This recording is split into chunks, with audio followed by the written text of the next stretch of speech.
And who am I? That's not a secret I'll never tell. You know you love me. XOXO. Gossip Girl. What's up? We got Gossip Girl Season 2, Episode 18, Age of Dissonance. This episode, Dissonance. This episode starts off at Constant, where Blair, Serena, Dan, and Nate are preparing for the rehearsal of the Age of Innocence, a play where they are required to participate in order to graduate.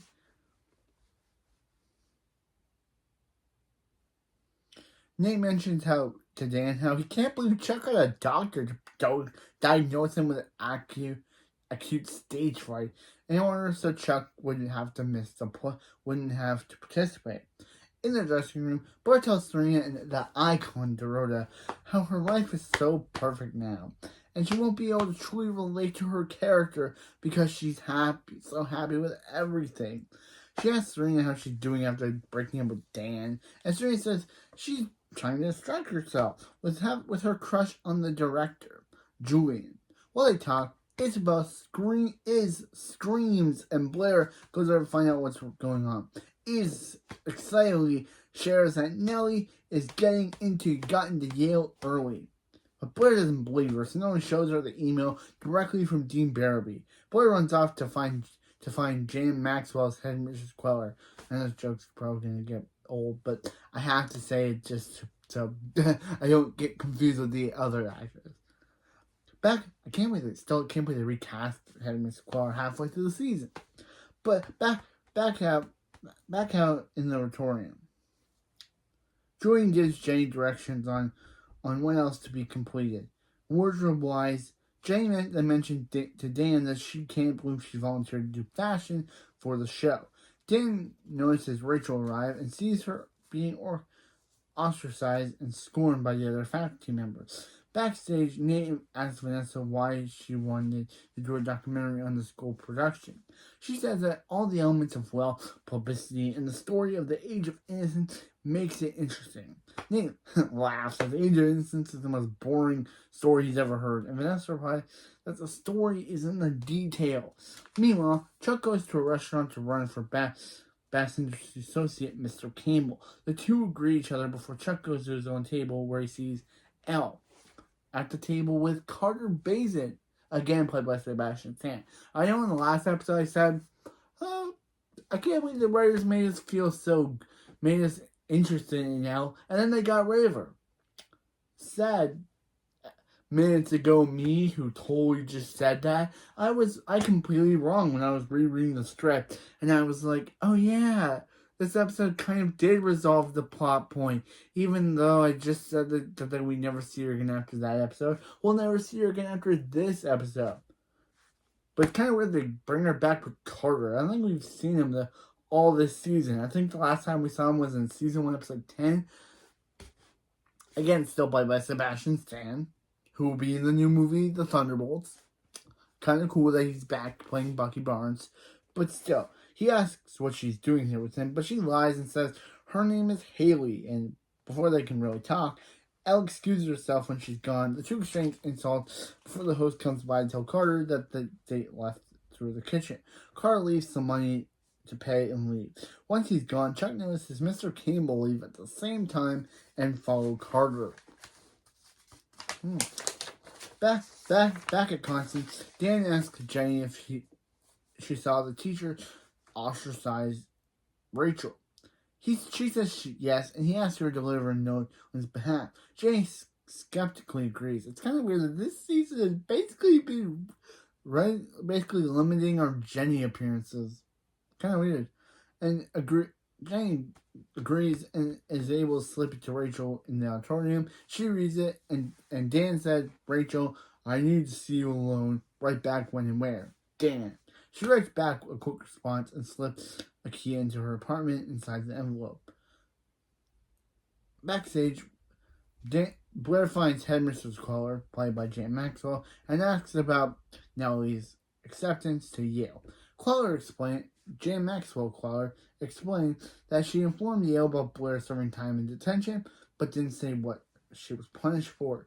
But anonymous caller did. Who could the anonymous caller? Rachel? it could totally be her, which she had to confirm. She continues to say that Yale sees hazing a teacher as a serious offense,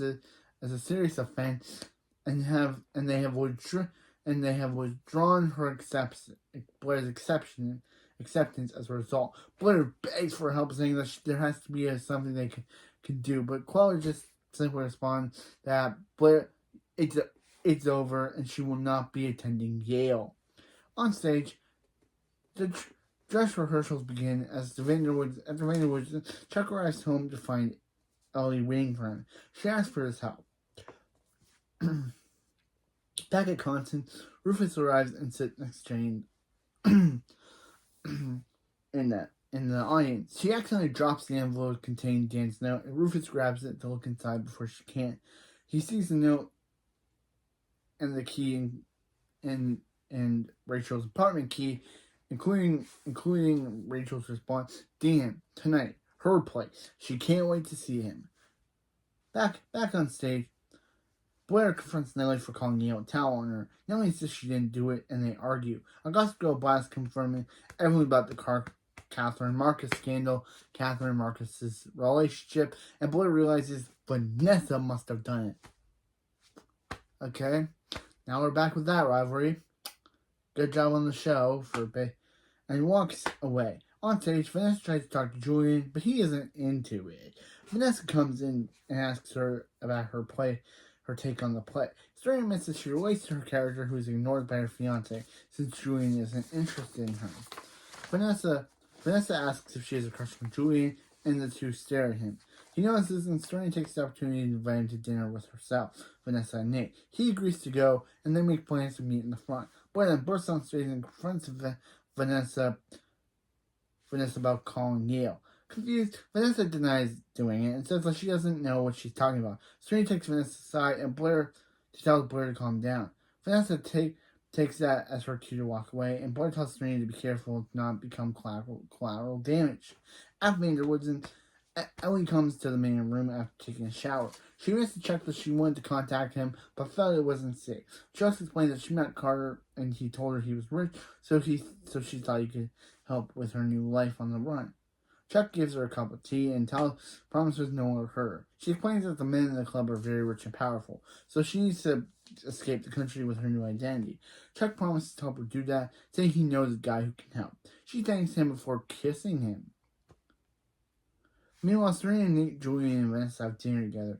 Julian and Vanessa discuss old movies while Nate and Serena stay pretty quiet. Nate tries to say he's going to leave, and Vanessa agrees to go with him, but Serena asks her to stay to keep their night with Julian ongoing. She decides to stay, but Nate leaves anyway. Once Nate is gone, Julian decides to leave and goes to pay the bill. When he's out of earshot, Vanessa misses Serena that Julian is stuck up and really annoying and a know-it-all, and Julian comes back to the table.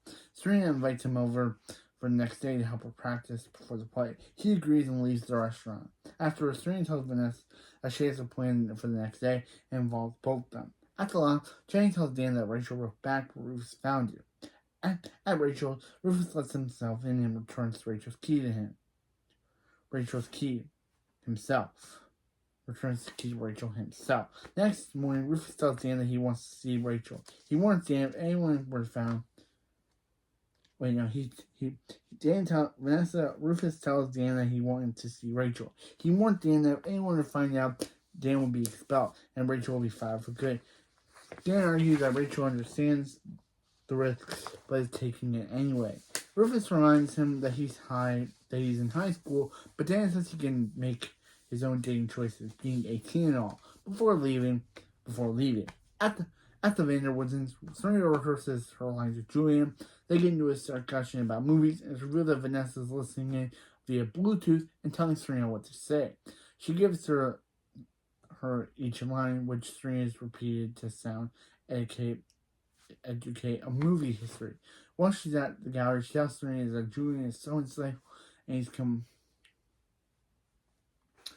and understands the lack of passion. But now to Vanessa, Nate hears her compliment to Julian, thinking that Vanessa is in love with Julian and is totally telling him. overhears this and thinks, oh, his girlfriend talking about another guy? She must be cheating on him with Julian.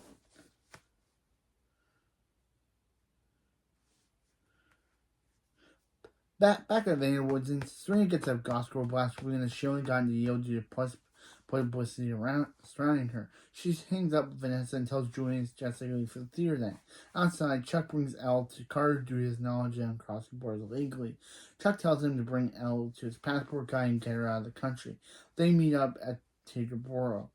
Elle gets in the limo with Carter as they drive away. He tells Chuck that they'll take good care of her, and he shows via his tattoo that Carter is a part of that businessman club as well. At Constance, Serena confronts Blair about sending in the tip to Gossip Girl about her to Gossip Girl. Blair denies it, but Serena doesn't believe her because only her and Dan knew. She leaves the room, and Blair tells the icon to Row that she didn't do it, and if she didn't, Dan did. She realized that Vanessa told him about Marcus Catherine, so he could have put that out too. That's where Dan and Rachel go to the costume closet to talk about things. She begins to cry, saying it was reckless of her to reply to his note, and Dan says they won't be able to stay away from each other. They kiss, and she proceeds to sleep with him in the closet. On stage, the play begins when Serena's character leaves the scene. Vanessa asks what happened to Julian. Serena says she had to get off the phone, and she'll explain later. At the meeting, Chuck leaves with Mr. Campbell, who asked point blank about the club, and points out they left the restaurant at the same time as Carter. Mr. Campbell says he has no idea what he's talking about, and Chuck shows him an invitation and says his friend's in trouble. But Mr. Campbell still plays dumb and threatens to call the police. Mr. Campbell says he just can't say anything before leaving. Once he's gone, Chuck receives a text saying to come to Eastview Hotel at 10:30. Back in Constance, Julian gives the actors a condescending pep talk before Act 2. Afterwards, he targets Nate and tells him that his character suffered bankruptcy and public humiliation, and remarks that he would know nothing about. Then Nate remarks that he would know nothing about that. Offended, Nate walks away. Nate walks away, and Julian uses Vanessa to put her camera on a tripod to come watch the show from the audience. On stage, Dan and Blair proceed with their theme, but make snide remarks to each other as they perform. She accuses them for outing her for both the Yale thing and the Marcus Castle thing as they walk off stage. Dan realizes something backstage. Jane gives Nate the finishing touches to his costume and remarks that Vanessa Julian's amazing director. Nate is pushed on stage, proceeds to forget his line when he can't remember. He takes the opportunity to vent about how he hates the play and his pretentious assets? Okay, not gonna say that. Who pretentious butt hats, not ass hat. Who steal other people's girlfriends, directly referring to Julian. Blair comes forward and agrees with Nate, saying it is fair to work hard for someone and lose it because people are out to get you. Serena says that at least she doesn't have to worry about her best friend betraying her, and Nellie jumps in and says that she hates her fat suit. That was good. That was funny from Nellie. Nate comes back and says that his family lost all their money after Howard embezzled it, so he knows more about bankruptcy and public humiliation than Julian. Dan tries to stay in character and tells Nate him to shut up. Nate tells him to shut up. Jenny pulls the curtain, and the stage goes dark, and the house lights come on. Backstage, Nate rearms the cast for embarrassing him in front of his friends and famous critics. However, Charles Escherwood, the friend tells Julian that he was impressed with the play, and Charles Escherwood is a real person. Tells Julian that he was impressed with the play and the juxtaposition of Act 1 and 2. Julian pretends that it was all the same idea and plays it off.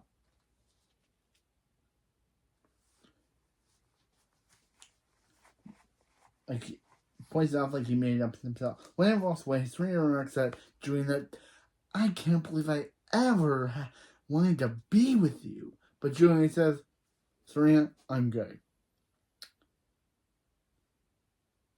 Serena, I'm gay. And then he leaves. Serena, I'm gay. And then he leaves. So Blair finds Nate and asks what happened on stage. Nate replies that she knows she's enjoying and can't compete, since she and Julian are into the same thing. He explains that he overheard a phone conversation and tries to tell him that he was helping Serena and he misunderstood. He admits that they have nothing in common, but Vanessa argues that he never even had to try to understand the age of innocence. She says that maybe if he put some effort into the relationship and common interests, that he would be so insecure, but just walks away. Meanwhile, Chuck goes to the Eastview Hotel and sees Elle on her way out. She explains that the club didn't hurt her; they just want her gone so they could so they gave her some money to leave town after having us sign a gag order. She also says that she was grateful that he was willing to help, but she only needed money, and she has a plan to leave by herself. He asks if she was using him, and she replies that he should give his heart to someone who cares.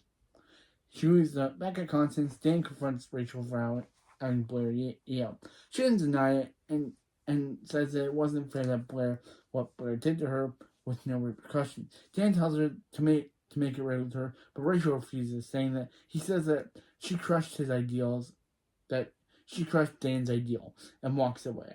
He then runs into Blair, and he tells her that Rachel's the one who outed her, and that they slept together in the costume closet. Blair goes over to Rachel and mentions that she slept with Dan, that Rachel slept with Dan. Rachel again doesn't deny anything, and Blair admits that her fate at Yale is sealed, and she doesn't know how to get even. Rachel apologizes and says she didn't know who or what she's become. Dan apologizes. Wait, no, not Dan. Blair says that her punishment is just to live with what she did, and she knows from experience that's not easy. Blair finds Serena back on stage and tells her that Blair didn't send the tip but Yale, and that he told Rachel who sent it. And she asks why would he do that, and then goes to find Blair. After Archibald's, Vanessa arrives and apologizes.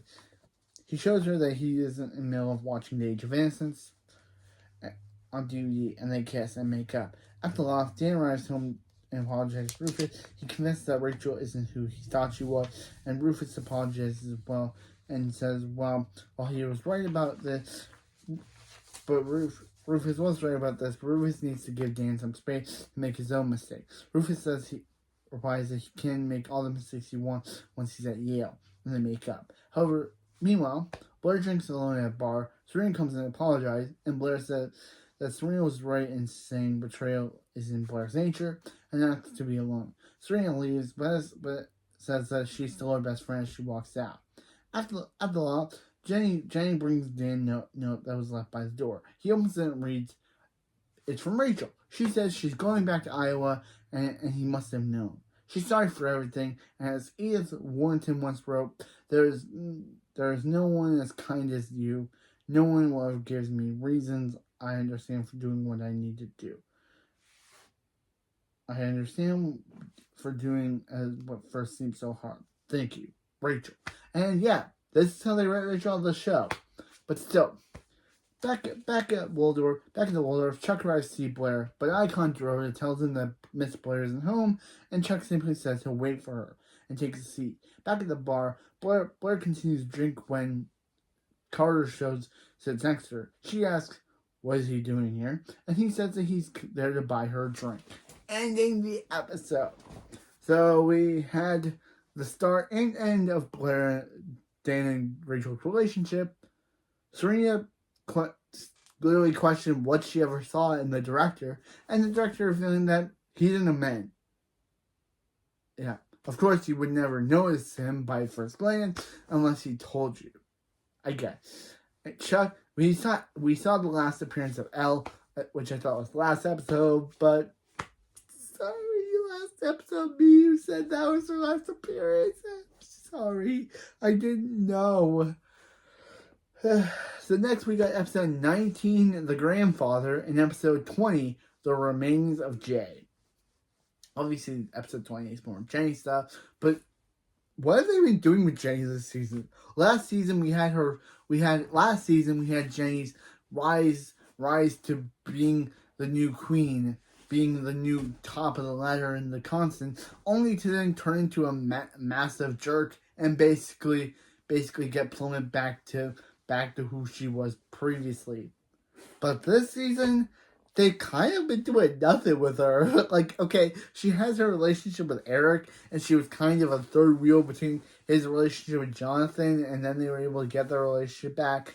But that's it. And she also had that whole her and Agnes's thing, but that's it. They've been basically not doing any good Jenny stories this season, and I kind of feel bad for Taylor Momsen, who portrays Jenny, because I really like her actress, even though in season 4, Tim Gunn says, "Oh, when we get season 4, I'll get to that quote from Tim Gunn." But anyway, aside from that, I do like Jenny, and I wish that this show would have done more with her character, because basically in season 1, we had her being, even in the book, she follows more Serena. In the show, she's more Blair's lackey. But they kind of did that until after her lying about sleeping with Nate, they kind of abandoned Blair for Jenny, and then that rides until again Jenny lied to them about sleeping with Asher, so they then abandoned her and then went back to Blair. And now this season, we're almost done. We're almost done season 2. We only have episodes 19, 20, 21, 22, 23, 24, and 25. We only have 6 episodes left. And what have they done with her? Nothing. I feel bad for Taylor Momsen. I like her as a person. And I've seen what she looks like recently, and I cannot believe that's a 30-year-old woman. But still, that's what she looks like currently. But, yeah. I'm sorry, but this show basically... I agree with all those videos where people say Gossip Girl ruined Jenny, or the writer basically waste Jenny's potential, or a lot of videos on Jenny where basically the writers kind of just didn't know what to do with her. Like this season, she's missed out on a bunch of episodes, and she hasn't had anything to do that's kind of good watching. Like she kind of is just there, so yeah. The only interesting thing she's done this season is her whole thing of trying to get Nellie to join, is trying to get Nellie to stop being bullied by Penelope, Hazel, and Iz, but it was real that Nellie was just using Jenny, thinking Jenny was wanting to take the queen spot from Blair, but that's all Jenny has done interesting-wise. Again, last season, you tried having her try to be the new Blair, but ended up falling on her face. So, yeah. They've basically had nothing Jane to do this season.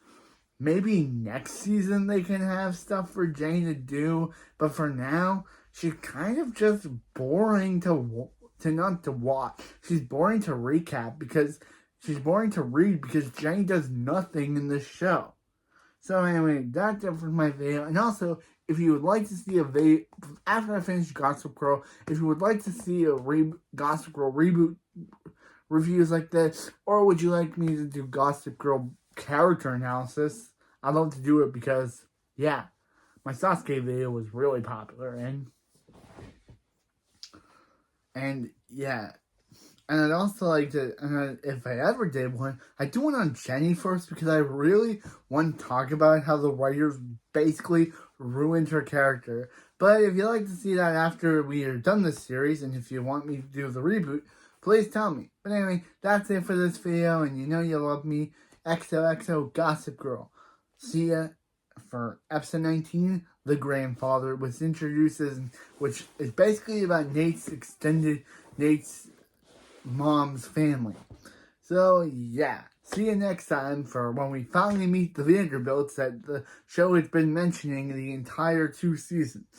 Let's see them. Let's see who the Vanderbilts are, and I'll see you next time for The Grandfather. You know you love me, XOXO Gossip Girl. Or you know you love me, XOXO Gossip Girl.